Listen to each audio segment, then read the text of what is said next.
ये गीत जो आपने सुना और इस गीत का पूरा क्रेडिट मिला नौशाद साहब, शकील साहब और मधुबाला जी को।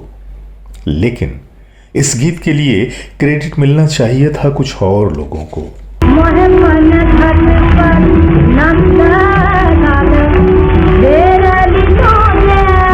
इस गीत का जो मूल वर्जन था उसे किसने बनाया, किसने गाया और साथ ही साथ मधुबाला के इस शानदार नृत्य में पर्दे या घूंघट के पीछे कौन लोग थे, आज मैं आपको यही बताने वाला हूं। जब प्यार किया।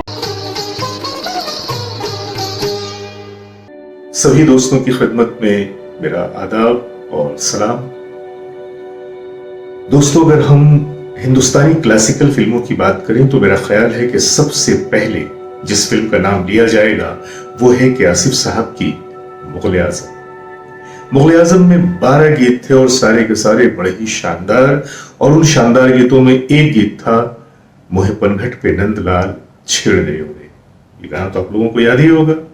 इस गाने को लिखा था शकील बदायूनी साहब ने और संगीत दिया था नौशाद साहब ने, और इस पे बेहतरीन रक्स का मुजाहरा किया था मधुबाला जी ने। हम तो ऐसा ही समझते हैं, लेकिन हकीकत कुछ और है। इस गाने से जुड़े कुछ ऐसे लोग जो कि गुमनाम हैं, जिन्हें उनका श्रेय नहीं मिला, जिन्हें उनका वो क्रेडिट नहीं मिला जिसके वो हकदार थे। तो आज मैंने सोचा कि आप लोगों के सामने ये एक बड़ी अनकही सी कहानी लेकर शेयर करूं, और मैं आ गया और मैं आज आपको बताऊंगा कि मोहे पनघट पे नंदलाल छेड़ गए और से जुड़ी वो कौन सी कहानी है, और इसके गीतकार और संगीतकार या इसमें घूंघट के पीछे या पर्दे के पीछे कौन लोग हैं जो हकदार थे इस नाम के, इस क्रेडिट के। लेकिन रिकॉर्ड पे तो नाम नौशाद जी का आया और शकील साहब का आया। क्या है वो कहानी, आज मैं आपको आज के इस वीडियो में यही बताने जा रहा हूं। और आइए अब हम आपको लेकर चलते हैं उसी वीडियो की तरफ। तो पहले हम आपको दिखाते हैं उस असली गाने की झलक, और फिर उसके बाद आपको दिखाएंगे कि मुग़ल ए आज़म में इस गाने को थोड़ी सी रद्दोबदल के साथ कैसे इस्तेमाल किया गया। तो आइए चलते हैं वीडियो की तरफ।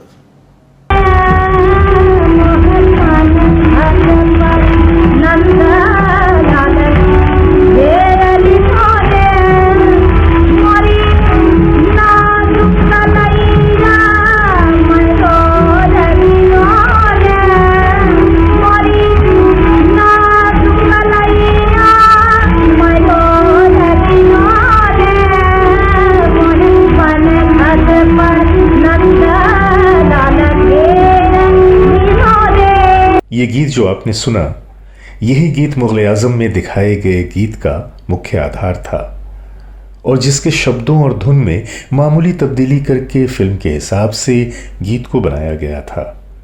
और इस गीत को मधुबाला और को एक्ट्रेसेस में फिल्माया गया था।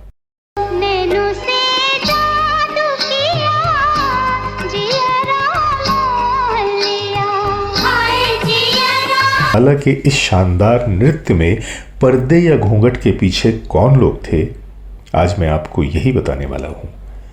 लेकिन इससे पहले चंद बातें मुग़ल ए आज़म के निर्देशक के आसिफ साहब के बारे में। यूं तो मुग़ल ए आज़म की बुनियाद के आसिफ साहब ने 1944 में ही डाल दी थी, लेकिन इस फिल्म को मुकम्मल होने में 16 सालों का तवील अरसा लग गया, और बहुत सारी मुश्किलों से गुजरकर यह फिल्म सिनेमा स्क्रीन तक पहुंची थी। आप सोच रहे होंगे कि आखिर इस फिल्म को बनाने का ख्याल के आसिफ को किस तरह आया होगा। बात कुछ ऐसी है कि के आसिफ ने एक नाटक पढ़ा था। उस नाटक की कहानी शहनशाह अकबर के दौरे हुकूमत के पस मंज़र में लिखी गई थी। कहानी उन्हें पसंद आई और उन्होंने इस कहानी पे एक यादगार और शानदार फिल्म बनाने का फैसला कर लिया। मुग़ल ए आज़म एक ऐसा ख्वाब था जिसकी ताबीर को वो पर्दे फिल्म तक लाने में उन्होंने खुद को दर बदर कर दिया, लेकिन किसी भी मौका पर कंप्रोमाइज़ नहीं किया। इस फिल्म में 12 गाने थे, और सिर्फ गानों पे ही नहीं, उन्होंने इतना खर्च किया था इस फिल्म पे कि आप यूं समझ लें कि एक एक गानों की पिक्चराइजेशन पे जो खर्च आया था उस दौर में उतने खर्च में पूरी एक फिल्म बन जाया करती थी। यूं तो उस फिल्म का हर नगमा लाजवाब,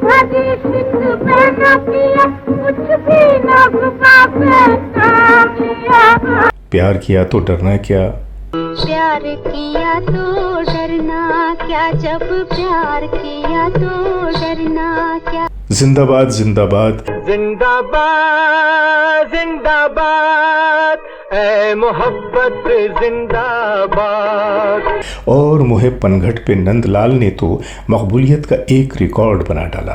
मोहे पनघट पे नंदलाल। गीतकार थे शकील बदायूनी और मौसीकार थे नौशाद साहब। फिल्म के डायरेक्टर तो के आसिफ साहब थे, लेकिन उसे प्रोड्यूस किया था शाहपुर पालन जी ने। 197 मिनट की इस तवील फिल्म की कहानी को डेवलप किया था कमाल अमरोही, अमन, के आसिफ, वजाहत मिर्ज़ा और एहसान रिजवी साहबान ने। दरअसल ये फिल्म आधारित थी 1922 में लिखी जाने वाली नाटक अनारकली पे, जिसे लिखा था इम्तियाज़ अली ताज साहब ने, और उसके अदाकार थे पृथ्वीराज, दिलीप कुमार, अजीत, मधुबाला, दुर्गा खोटे और दूसरे बहुत सारे। यूं तो मुग़ल आज़म के बारे में बताने के लिए बहुत कुछ है, पर आज हम बातें कर रहे थे मोहे पनघट पे नंदलाल छेड़ गए रे इस नगमे की। एक मज़े की बात बताऊं कि इस गीत को न तो शकील बदायूनी साहब ने पूरा लिखा था और न ही नौशाद साहब ने पूरा कंपोज किया था, बल्कि ये एक पारंपरिक गीत का डेवलप्ड वर्जन है। मुस्लिम सब्जेक्ट पे राधा कृष्ण से जुड़े हुए इस गीत पे विवाद खड़ा होने का भी खदशा था, और विजय भट्ट साहब गरचे इस फिल्म से डायरेक्ट तो जुड़े हुए नहीं थे, पर उनका भी यही ख्याल था कि महज एक गीत के लिए ये रिस्क लेना ठीक नहीं होगा, क्योंकि इस गाने में जन्माष्टमी में हिस्सा लेते हुए अकबर को दिखाया जाना था। पर नौशाद साहब ने कहा कि जोधा भाई क्योंकि खुद भी हिंदू थी, इसलिए विवाद का पहलू पैदा नहीं होता। कि आसिफ बिगड़ गए कि ये गाना तो पिक्चराइज किया ही जाएगा। जैसा कि मैंने आपको पहले भी बताया कि मोहे पनघट पे नंदलाल छेड़ गए और एक पारंपरिक बंदिश है, और इसे सबसे पहले इंदुबाला जी ने रिकॉर्ड किया था, और ये रिकॉर्डिंग 1915 से 1930 के दरमियान किसी वक्त की गई थी। इसके मूल रचयिताकार का नाम शायद ही कुछ लोग जानते हों, लेकिन इस पारंपरिक बंदिश को गाया जाता रहा है, और शायद यही वजह है कि इसका विरोध नहीं किया गया। पर इस तरह के गीतों का इस्तेमाल करते हुए एल्बम पर पारंपरिक लिख देना ज़्यादा मुनासिब लगता है। खैर, मयस्सर शुदा जानकारियों के हिसाब से राग गारा पर आधारित इस मूल ठुमरी का सबसे पुराना ग्रामोफोन 78 RPM रिकॉर्ड इंदुबाला जी की आवाज में मौजूद है। जी हाँ, इंदुबाला जी। अब आपके दिमाग में यह ख्याल पैदा होगा कि भाई ये इंदुबाला जी कौन है, तो मैं आपको बताऊं कि इंदुबाला जी का जन्म 1899 में हुआ था, और ऐसा ख्याल किया जाता है कि उनकी गाई हुई रिकॉर्डिंग 1915 से 1930 के दरमियान किसी वक्त की गई होगी। 1932 में उस्ताद आजम खान दिलरंग ने इसी ठुमरी को कोलंबो रिकॉर्ड कंपनी के लिए गाया था, और ये ठुमरी गौहर जान की आवाज़ में बहुत पॉपुलर हुई थी। पर उसके बोल कुछ इस तरह थे, मोहे पनघट पे नंदलाल छेड़ दीनी रे, और शकील साहब और नौशाद साहब ने इसी पारंपरिक ठुमरी में थोड़ी सी तब्दीली करके मुग़ल आज़म में उसे फिल्मी गीत के तौर पर बड़ी खूबसूरती से इस्तेमाल किया। मुग़ल आज़म से जुड़ी इतनी सारी बातें हैं कि अगर उन सब का जिक्र किया जाए तो एक ही एपिसोड 10 एपिसोड्स के बराबर हो जाएगा। बहरकैफ, विविध भारती के एक इंटरव्यू में नौशाद साहब ने बताया कि फिल्म में एक पारंपरिक सिचुएशन के लिए जब शकील साहब और मैंने ये गीत बनाकर आसिफ साहब को सुनाया तो उन्होंने इसे बहुत पसंद किया, लेकिन मैंने आसिफ साहब से कहा कि मुझे इस गीत में डांस के लिए कोई फिल्मी डांसर नहीं बल्कि क्लासिकल रक्कास की ज़रूरत है। आसिफ साहब ने कहा, आप जिसे चाहें उसे साइन कर लें। तो फिर मैंने लच्छू महाराज से बात की, जो कि कथक के बड़े माहिर रक्कास थे। आसिफ साहब ने उन्हें गाना सुनाया तो वो रोने लगे। हम सभी परेशान हो गए कि लच्छू महाराज इस रक्स के नगमे पे रोने क्यों लगे। तो उन्होंने बताया कि बिल्कुल यही अस्थाई वाली ठुमरी मेरे बाबा गाया करते थे। आपके इस गीत ने मुझे मेरे बाबा की याद दिला दी। अब बारी थी गीत को फिल्माने की। मधुबाला कोई क्लासिकल डांसर तो थी नहीं, लिहाजा 5 दिनों की ज़बरदस्त रिहर्सल के बाद गाने की पिक्चराइजेशन शुरू हुई। और एक राज की बात बताऊं कि फिल्म के लॉन्ग शॉट्स में लच्छू महाराज जी के ट्रूप के एक रक्कास को मधुबाला के कॉस्ट्यूम में इस्तेमाल किया गया था, लेकिन देखने पर इस बात का अंदाज़ा लगाना मुश्किल है। मुग़ल आज़म अपने दौर की लाजवाब फिल्म थी और मुग़लिया दौर के शान शौकत और मोहब्बत की तर्जुमान। आज हमने बात की है मोहे पनघट पे नंदलाल छेड़ गयो की तकमील की। फिर कभी हम बताएंगे कि मशहूर ज़माना गीत प्यार किया तो डरना क्या, इससे जुड़ी हुई बातें। इस वीडियो में दी गई जानकारियों के लिए हम रेडियो प्लेबैक के श्री सुजोय चैटर्जी जी और श्री संजीव सारथी जी के आभारी हैं।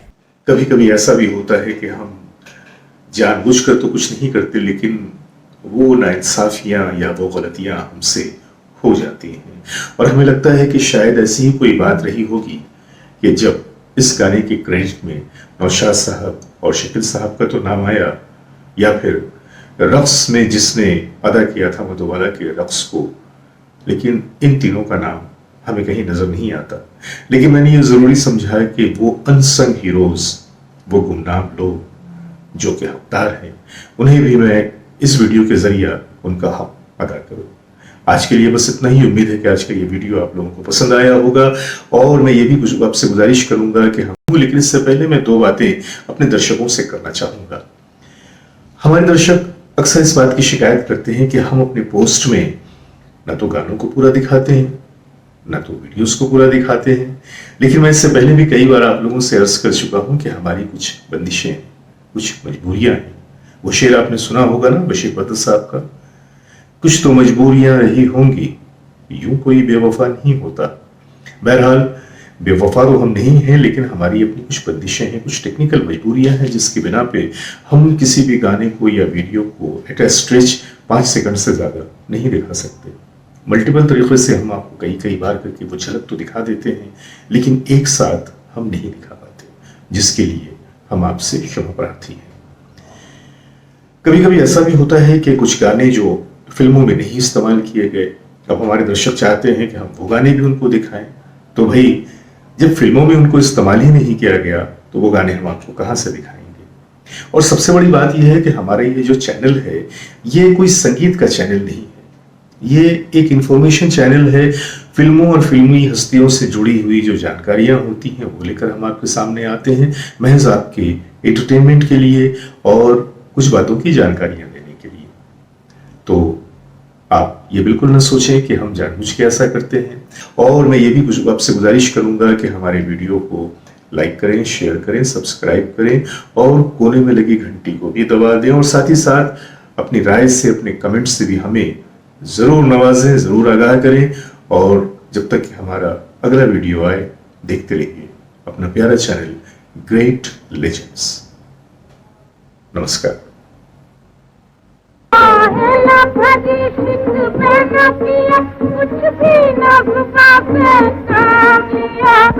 प्यार किया तो डरना